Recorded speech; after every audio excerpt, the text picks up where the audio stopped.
Prvý základný problém, ktorý máme v Európe a v Európskej únii je, že strácame hospodársky dých. Strácame schopnosť konkurovať. Viete, všetko možné čítate, všetko možné počúvate, ale my keď teraz budeme bežať aj oproti, my tú Čínu nedobehneme. Napríklad v elektromobilite sa dostala Čína tak ďaleko, že európski experti hovoria, už nemá zmysel Číne konkurovať. A že musíme sa sústrediť na to, v čom sme dobrí. Aj preto napríklad Európa chce ísť viac do výroby aut, ktoré používajú klasické motory, teda vznetové, a Čínu pravdepodobne necháme, nech ide dopredu s elektromobilitou, ktorá je jednoducho na úrovni, ako si nevieme ani predstaviť. Pán premiér, takže Čínu necháte teraz aby si vyrábala elektromobily po celom svete. Tak na budúce to bude čo? Lietadla?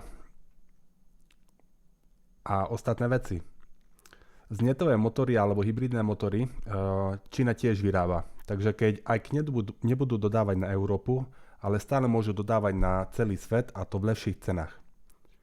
Som rád, že o tom rozprávate, alebo aspoň ste túto tému načali v roku 2026, ale určite toto nie je shodná cesta, že teraz prenecháme Číne elektromobily, shltnú s tým aj hybridy, aj vznetové motory, a na budúce potom už im prenecháme aj lietadla, však na čo predávať Airbusy. A ďalšia vec potom bude čo?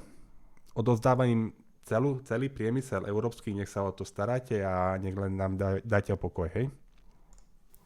Prečo strácame schopnosť konkurovať? Lebo sme si nastavili nezmyselné klimatické ciele, ktoré nás dusia. Ja to uvediem na cene elektrickej energie. Na Slovensku naše firmy kupujú 1 MW za 100 eur. V Spojených štátoch za 20. V Číne za 15. Ako chcete konkurovať, keď musíte zaplatiť za megawatt takúto obrovskú sumu peňazí? A tá suma je preto tak veľká, lebo máme rôzne ambiciózne klimatické ciele, ktoré musíme zaplatiť. Pán premiér, ešte raz som veľmi rád, že o tom začínate rozprávať v roku 2026 alebo od decembra minulého roku 2025. Ale poďme na začiatok, hej. Ja mám tu rozrobenú takú menšiu tabuľku, alebo respektíve Word. A tuto mám rozpísané. Vy ste premiérom Slovenska od roku 2006. Vládnete asi 15 rokov dokopy, ale zhruba 20 rokov ste vo vrcholnej politike, takže 2006. V medzinárodnom kontexte Európska únia mala bezpečnostnú stratégiu v roku 2003, a hlavné problémy, čo sa týka medzinárodného kontextu, tam bol 11. september 2001, vojna proti terorizmu, rozšírenie EÚ a napätie medzi USA a časťou EÚ kvôli Iraku.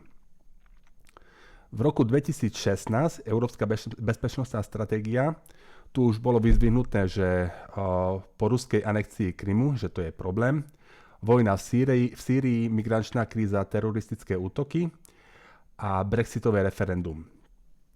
Hlavné hrozby.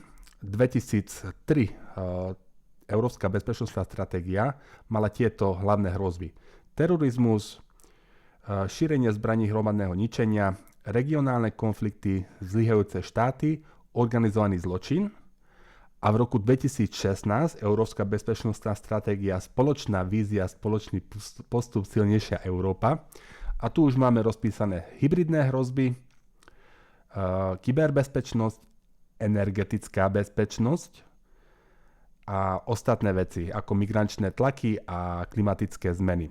Tu by som chcel vám tiež zdôrazniť, že už v roku 2016 Európska bezpečnostná stratégia už obsahovala energie.